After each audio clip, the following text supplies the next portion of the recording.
Selamat datang di Fakultas Hukum Universitas Negeri Semarang. Tujuan kita hari ini jelas, kita akan mengupas tuntas pidana pokok untuk orang, salah satunya pidana denda, mulai dari definisi dasar hingga implementasi praktis.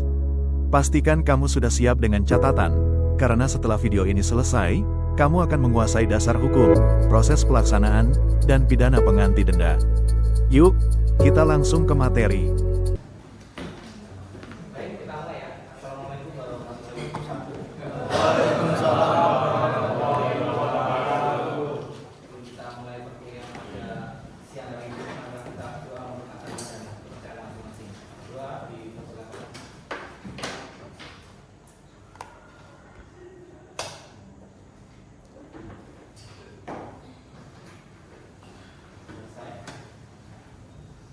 Kemarin kita sudah sampai mana?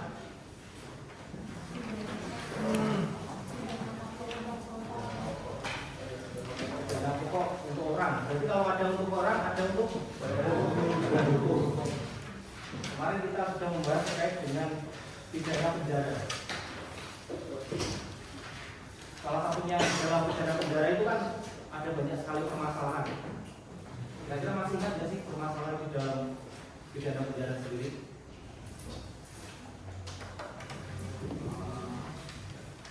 Ini sedikit ada data ya. Kalau banyak Pak. Ini data terbaru yang saya ambil semalam terkait dengan jumlah narapidana yang melebihi daya tampungnya. Jadi penjara ini untuk saat ini penuh. Ini datanya dari Dirjen Pemasyarakatan. Yang merahnya jumlah total penghuninya, sedangkan yang biru ini kapasitasnya. Nah tentunya kalau jumlah narapidana itu melebihi, pastinya kan ada dampak lain ya. Dampak dari over capacity ini. Kira-kira apa sih dampak kalau narapidana itu membludak banyak? Biaya Pak. Biaya yang tinggi untuk negara. Juga ada beritanya ya, untuk mengeluarkan 2 triliun setahun untuk makan narapidana. Itu masih makannya, belum listriknya yang menjaga, untuk merawat gedungnya tentunya tidak gratis ya. Ada uang yang harus dikeluarkan. Dan gambarannya kalau hukum ya seperti ini, sehingga menciptakan lingkungan yang kriminogen. Ya seperti kalau kalian tidak ada jam kuliah pasti tanya ke temannya, tadi belajar apa? Nah, kalau di penjara tanya, masuk ke sini karena apa? Yang awalnya cuma mencuri HP, setelah masuk ke sana menjadi mencuri motor. Karena diajari cara mencuri motor. Bagaimana sih cara mencuri motor itu?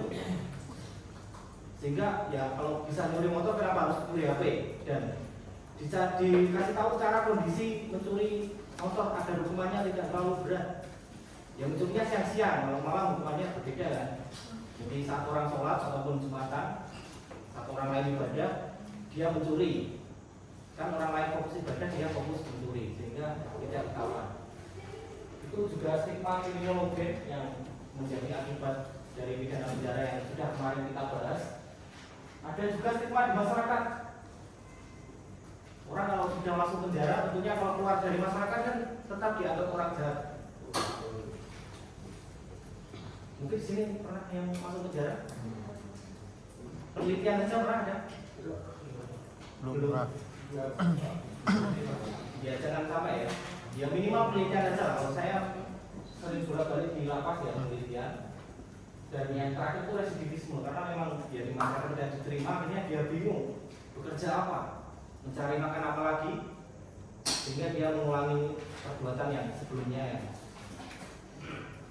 Yaitu mencuri ataukah yang lain gitu ya. Nah, dari permasalahan ini kita hari ini akan membahas terkait dengan pidana denda sebagai alternatif pidana penjara. Karena permasalahan ini sehingga di dalam KUHP baru kita itu menawarkan yaitu alternatif lain, yaitu pidana denda. Selain pidana denda, kemarin ada pidana apa lagi? Kerja sosial, pengawasan, tutupan.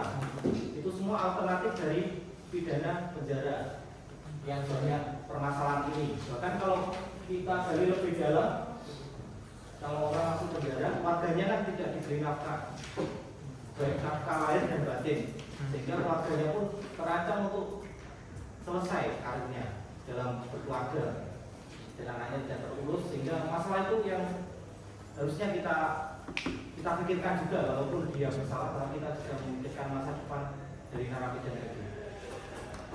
Ya, dari itu kita akan mempelajari terkait dengan pidana denda.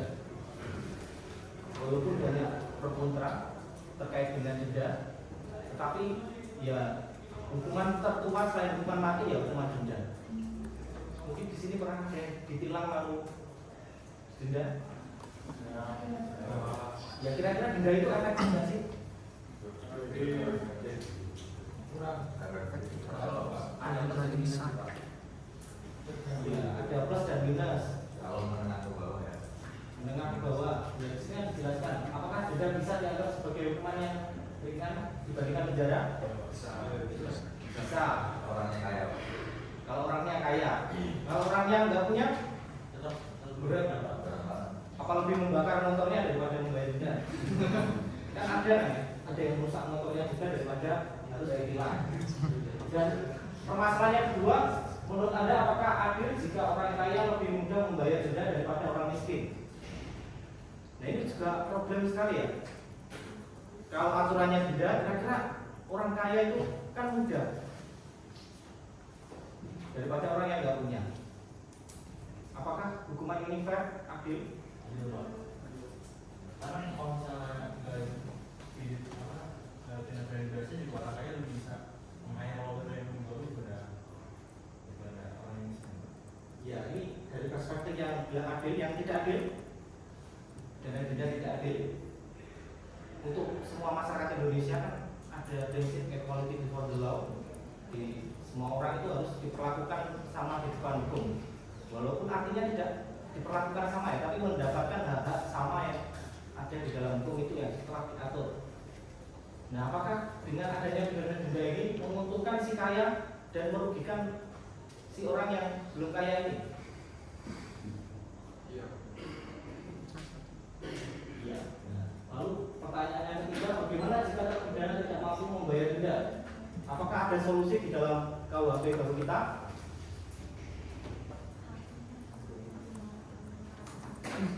Iya, ini harus menimbulkan keadaan finansial di dalam KUHP baru kita sudah diatur demikian rupa. Mungkin ada lain? Kalau tidak bisa dibayar, apakah harus kita ikhlaskan? Sudah tahu kan? Jadi pidana denda adalah pidana yang berupa pembayaran sejumlah uang. Kalau denda itu dianggap dengan sedekah mungkin ikhlas, karena denda itu ada nominalnya. Jadi tentunya itu termasuk dalam pemberian efek jerah. Kembali lagi ke arti pidana. Pidana kan kemarin sudah dijelaskan bahwasanya dalam bahasa Belandanya strafrecht, dalam bahasa Jawanya straf, dihukum, efek jerah. Denda seberapa sih yang bikin orang itu menjadi pemilik efek jerah?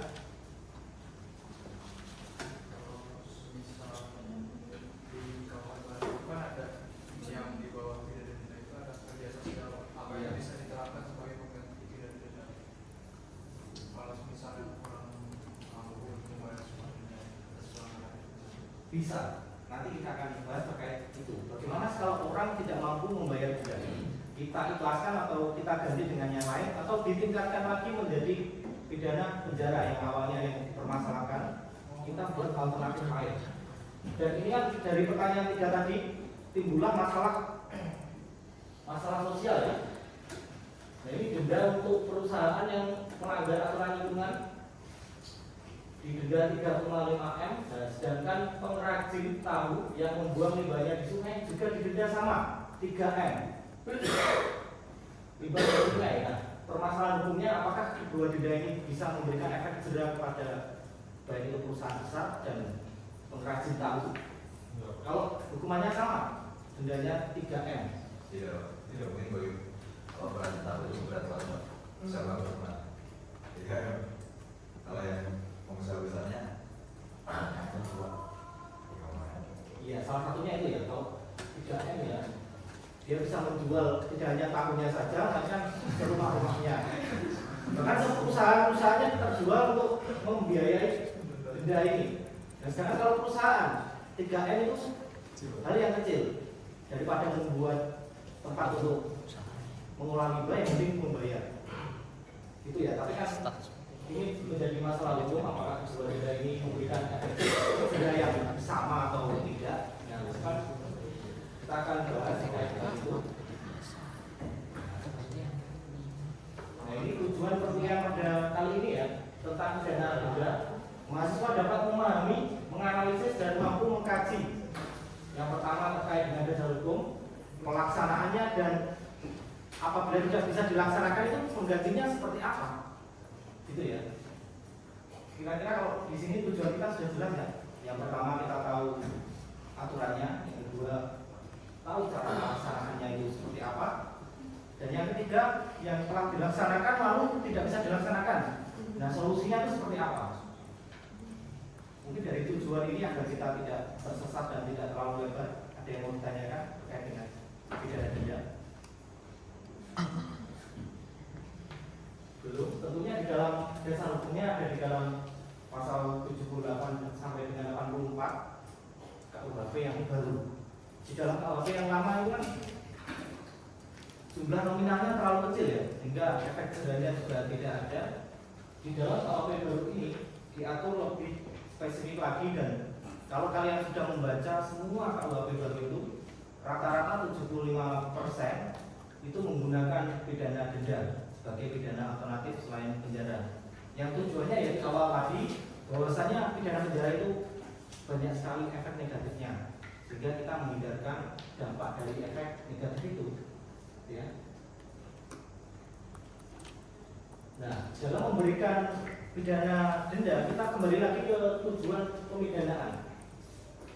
Karena ini perspektif hakim ya, dalam menjatuhkan pidana itu harus melihat dulu tujuan pemidanaannya itu apa sih? Yang pertama, mencegah dilakukan tindak pidana. Apakah denda itu bisa mencegah seseorang melakukan tindak pidana? Bisa. Melindungi dan mengayomi masyarakat dengan memberikan pidana itu, apakah masyarakat bisa melindungi dan mengayomi? Bisa. Misalkan menyelesaikan konflik dan memulihkan keseimbangan serta ada rasa aman dan damai di dalam masyarakat dengan kita menggunakan pidana denda.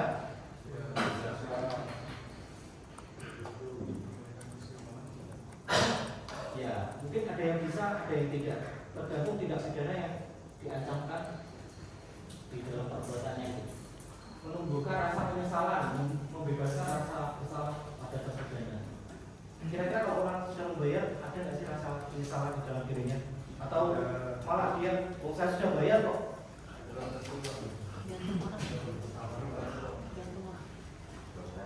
Biasanya kan kalau orang kaya kan punya duit atau punya kuasa, jadi bisa seenaknya sendirilah berbuat salah lalu kan bisa dibayar. Kira-kira hukum kita mengatur hal itu nggak? Untuk efek jerahnya? Karena di dalam tujuan pemidanaan ini kan jelas ada penumbuhan rasa penyesalan. Kalau pidana denda itu tidak menimbulkan ataupun menumbuhkan rasa penyesalan, kira-kira masih digunakan nggak orang ini? Iya, tidak. Kita langsung ke pidana denda itu.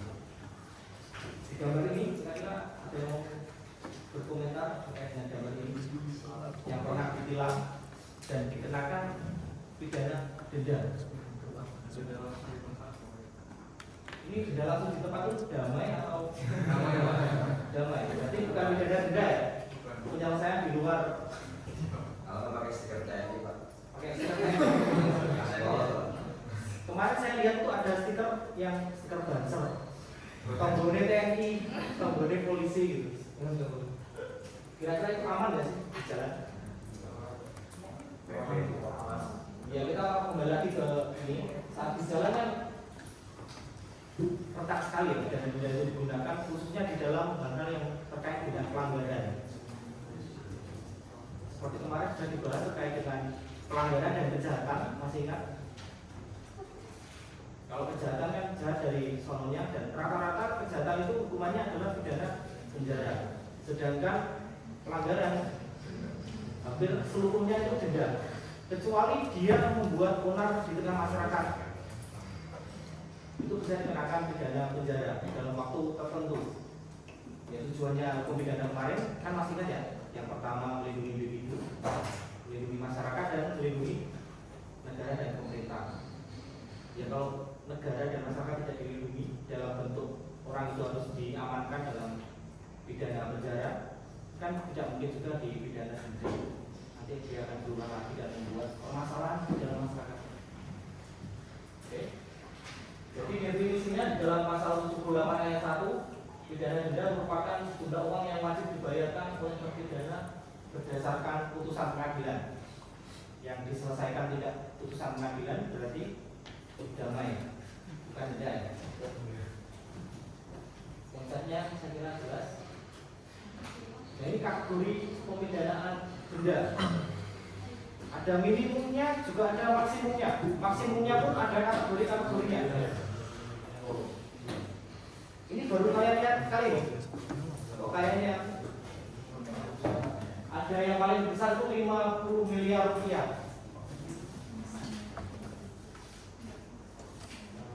Kategori yang satu yaitu 1 juta rupiah, ini paling ringan.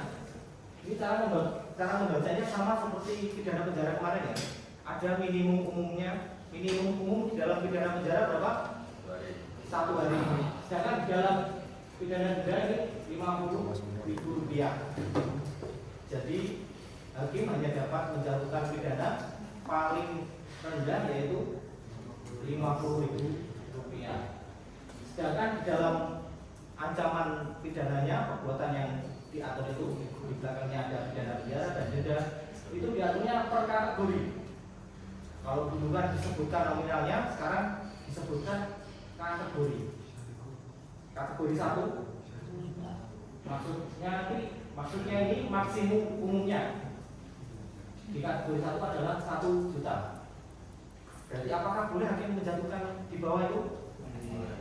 Boleh. Kategori 2 yaitu 10 juta rupiah. Kategori 2 ini tergolong berat atau ringan kalau kategori 2? Ya, itu tadi kenapa kok saya pertanyakan pidana denda itu berat untuk orang yang tidak punya, sedangkan ringan untuk orang yang punya. Karena memang kalau kita lihat kategorinya pun kan juga beragam ya. Di kategori 3 yaitu 50 juta rupiah, ini kalau dibandingkan dengan kategori 2 dan 1 ternyata pengalinya sesuai atau tidak, atau terlalu melonjak.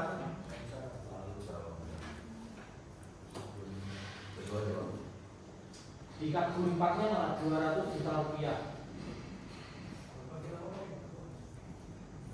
Ini ancaman maksimum ya, maksimum umumnya.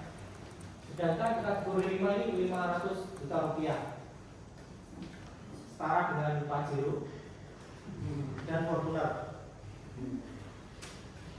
Di kategori 6 2 miliar rupiah, sudah kayak seperti, tapi dalam bentuk pidana. Apakah orang-orang akan berpikir ulang dalam melakukan tindak pidana kalau ancamannya berupa denda 2 miliar? Ini kalau kalian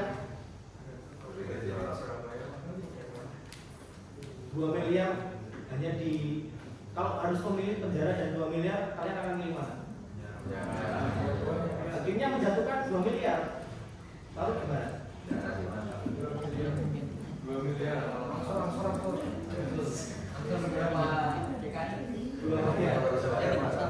Ya, kategori 6 ini adalah kategori 7. Kategori 7 ini adalah 5 miliar rupiah. Ini kalau harus bekerja berapa lama untuk menuntut 5 miliar ini? Ya, kalau di uang saku kalian setiap bulan, kira-kira butuh berapa bulan untuk mencicil ini?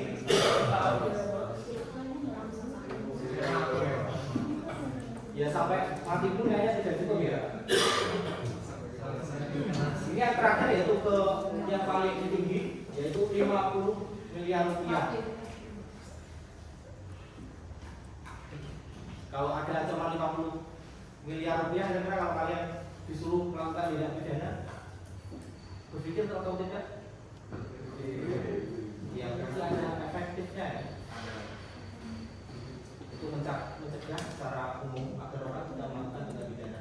Sedangkan di dalam pasal selanjutnya yaitu 79 ayat 2 di Undang-Undang KUHP nomor 1 tahun 2023 itu dijelaskan bahwasanya kalau ada perubahan nilai uang,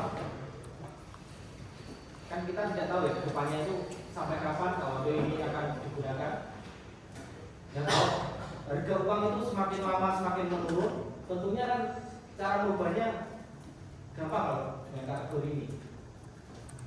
Kita merubah dengan kategori di pasal 79 ini selesai.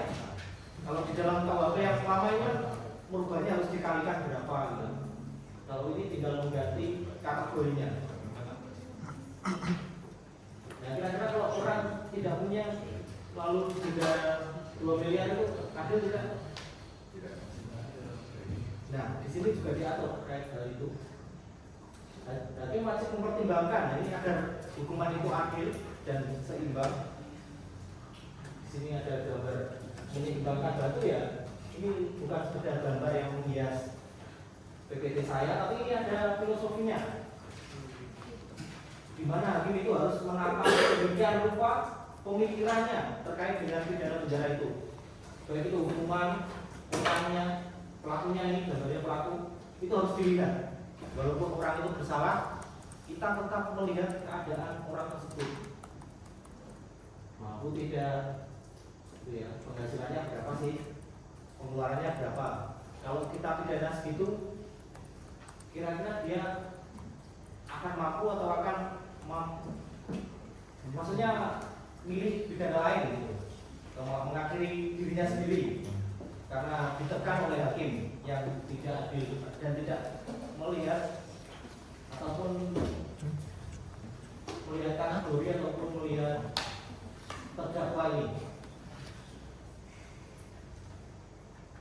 Nah kalian sebagai calon hakim harus memahami bahwasanya walaupun orang itu bersalah, orang itu harus dijatuhi pidana, tetap dilihat kondisi dan kemampuan terdakwanya. Makanya tugas hakim itu sangat sulit karena ya itu, selain dia menjatuhkan hukuman, dia harus melihat kedepannya hukuman itu berguna nggak sih untuk dia dan masyarakat. Dia melihat dari penghasilan, pengeluaran, dan kalau ada minimum khusus, masih ingat minimum khusus? Kalau di dalam undang-undang diatur minimum khususnya, berarti hakim tidak boleh menjatuhkan di bawah itu. Walaupun hakim merasa penghasilan dan pengeluarannya tidak cukup untuk membayar denda tersebut, tapi kita harus melihat bahwasanya minimum khusus ini tujuannya untuk memberikan efek jera dan diberikan dan diatur dalam undang-undang yang dikategorikan berat sebagai bandar, pengedar, narkoba, mempersiapkan ataupun menyiapkan alat untuk melakukan tindak pidana terorisme. Oke, jadi hakim masih mempertimbangkan ini yang ditanyakan. Kira-kira apa saja sih yang harus dipertimbangkan hakim selain ini? Bagaimana cara mengetahui penghasilan dan pengeluaran? Pengadilannya Survei. Yang ini kan di zaman lain? Gaji. Ya.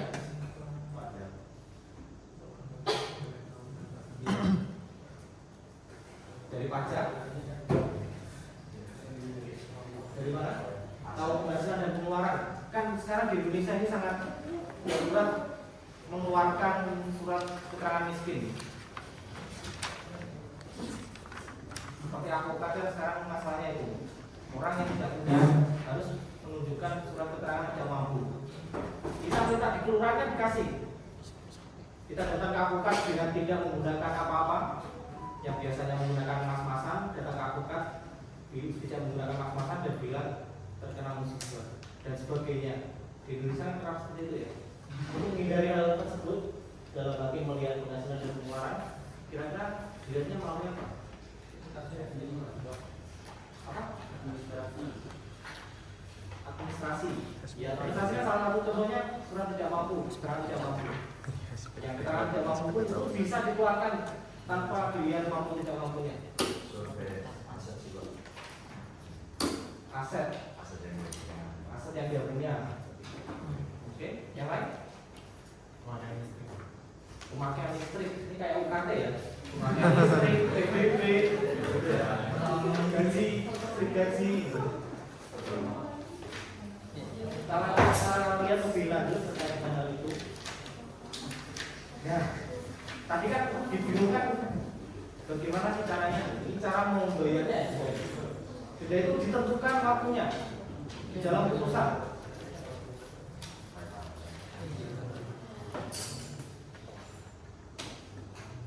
Yang pertama, denda wajib dalam jangka waktu tertentu ditetapkan dalam putusan pengadilan. Itu umum ya.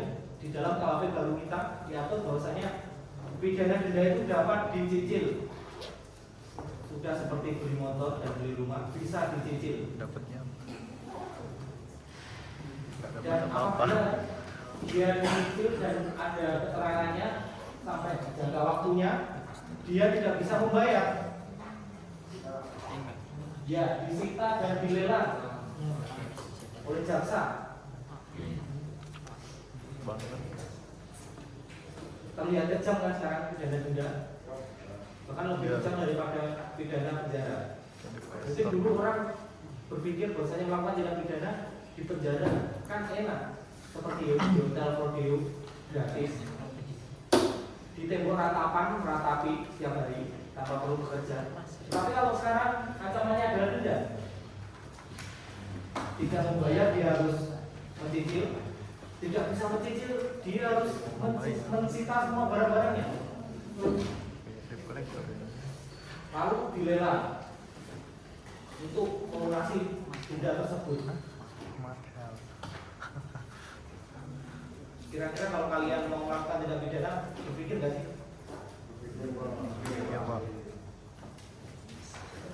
Ya, masalahnya kalau yang membunuh kemarin itu tidak menggunakan pikirannya.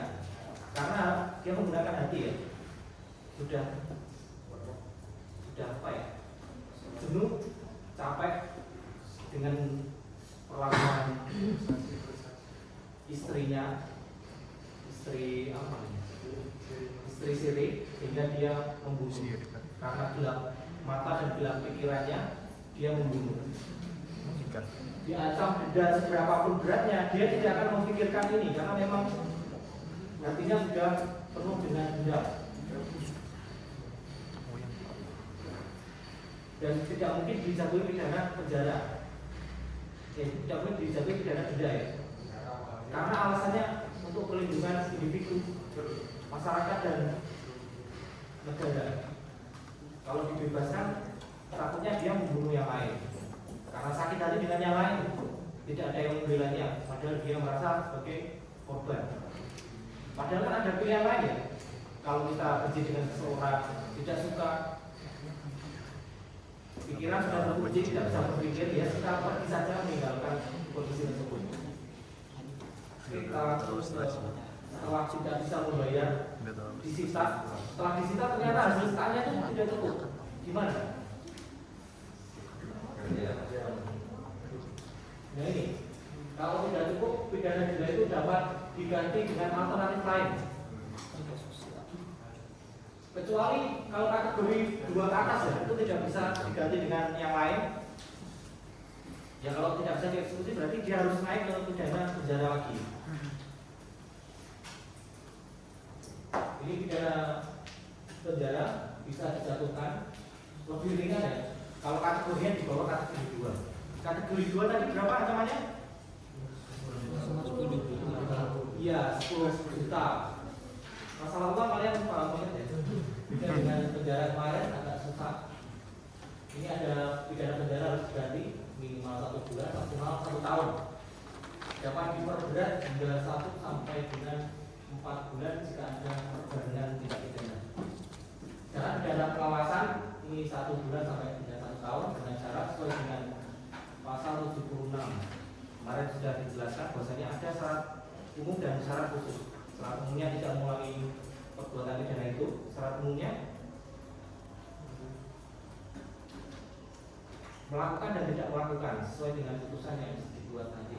Sedangkan pidana kerja sosial itu bisa diganti minimal 8 jam dan maksimal 240 jam. Kalau orang normal itu kerja sehari berapa jam? 8. Ya tergantung hari juga ya. Kalau sampai Sabtu kan 7 jam. Itu ya. Jika sebagian pidana denda dibayar saat menjalani pidana pengganti, ternyata KUHP kita ini sangat baik sekali. Pidana ini dapat dibayar lagi setelah menjalani pidana pengganti. Kerja dan punya uang akhirnya diganti. Ini bisa dikurangi per 50.000 per pengganti 1 hari per harinya. Kalau pengawasan ya 50.000 atau kurang dalam 1 hari pengawasan. Sedangkan kerja sosial itu 50.000-nya sama dengan 1 jam. Di pidana pengganti ini kira-kira ada yang mau ditanyakan? Kalau pengawasan itu di gimana ya Pak? Pengawasan, ya pengawasan itu seperti diawasi, seperti wajib lapor. Melaporkan Yang nggak boleh keluar daerah itu. ya boleh keluar daerah yang telah ditentukan. Ada yang tanya lagi?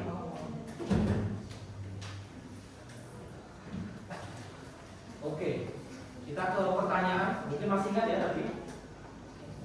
Lakukan evaluasi pidana denda.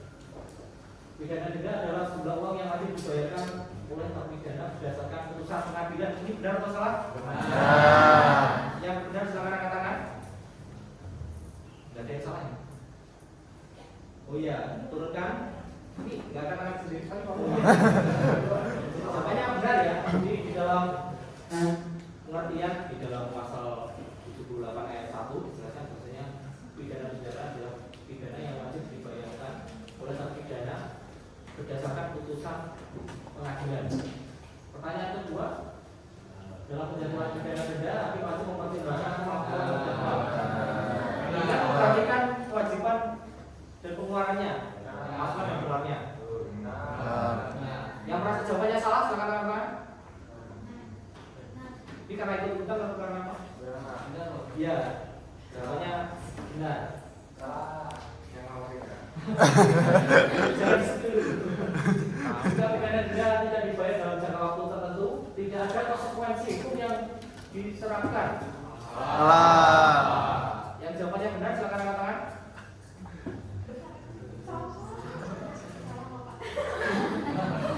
Ya jawabannya salah ya. Jadi kalau dalam jangka waktu tersebut tidak dibayarkan, pidana denda tersebut harus dicicil. Setelah dicicil ada jangka waktunya tidak dibayarkan lagi, dia benda-bendanya akan disita dan dilelang. Apabila tidak cukup, ada pidana pengganti, ada pidana penjara, pidana pengawasan dan pidana kerja sosial. Oke, pidana denda yang tidak dibayar dapat diganti dengan pidana penjara, pidana pengawasan dan atau pidana yang salah salah apa? Iya, berarti jawabannya benar ya. Dapat diganti. Jadi ada jalan keluarnya untuk tidak bisa dibayar ataupun tidak bisa menyicil. Karena tidak bisa barangnya untuk disita dan itu kan tidak cukup. Kita lihat yang lain. 50.000 denda setara dari pidana pengawasan atau pidana mati. Benar atau salah? Yang salah katakan? Pari. Iya jawabannya benar ya. Jadi 50.000 itu setara dengan 1 hari pengawasan. Sama juga dengan 1 hari pidana penjara. Dan 1 jam pidana kerja sosial. 1 jam atau 8 jam? Ya. 50.000 diganti berapa jam? 1 Ya, 1 jam. 1 jam. 1 hari. 1 jam ya. Kita langsung ke kesimpulannya. Bahwasanya pidana denda itu diatur dalam pasal 78 sampai dengan 84 baik itu pengertian Ntar tidak gue bilang benar, lo bilang ke satu. cara membayarnya seperti apa, lalu Bilangin aja. pelaksanaannya seperti apa dan digantinya apa itu berdasarkan dari pasal 78 sampai 64. Keterangan kategori, batas maksimum minimum serta mekanisme pelaksanaannya. Kategori maksimal berapa tadi? Ya 8. Ya, selalu bang apa sekali ya?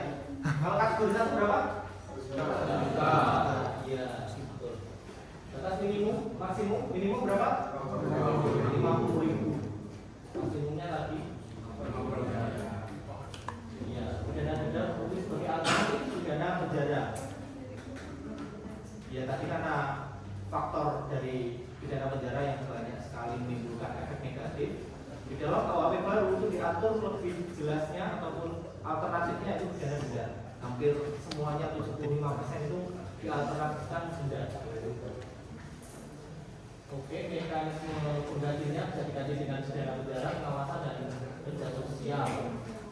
Dan yang terpenting kalau kalian jadi hakim, pidana denda ini jangan dijatuhkan sembarangan.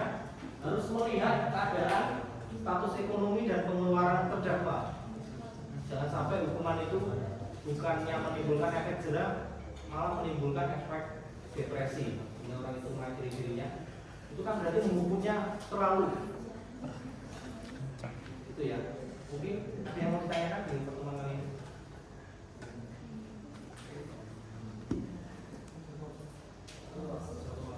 Cukup. Baik, saya akhiri pertemuan pada